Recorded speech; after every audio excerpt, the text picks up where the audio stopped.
Attendance and Lansing City Council members. I'm your Lansing neighborhood reporter, Larry Wallace, and that seems to be a hot talking point after this attendance report was released showcasing how many absences and tardies the council members have in 2024. Well, after the report was released, a lot of you at home asked me if there are any penalties in place for the data that was highlighted in the report. Well, I think I got to the bottom of that. Take a look.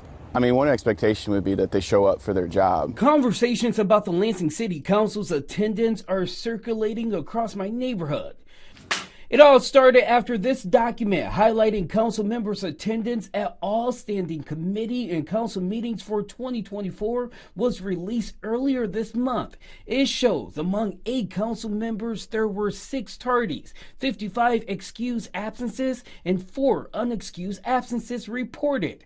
Individually speaking, some council members racked up more than 10 absences. There are valid reasons to be late, there are valid reasons to be absent, but when we're talking about 10 plus absences, it really makes me wonder where your priorities are at. So what does council have to say about this? I've reached out to several council members who directed me to Council Vice President Adam Hussein. There were times, Larry, a few years back when it felt like I couldn't use the restroom in a committee meeting without losing quorum because we were always down a member. Hussein says this has been an ongoing issue for years. Take last year, for example. Council had 11 tardies, 77 excused absences, and 5 unexcused absences. I think we have some work to do. So is there a penalty when it comes to council's attendance? According to the city's charter, there could be. The ones that I think are maybe a little bit more common to take a look at and to discuss are committee assignments, censorship, those types of things.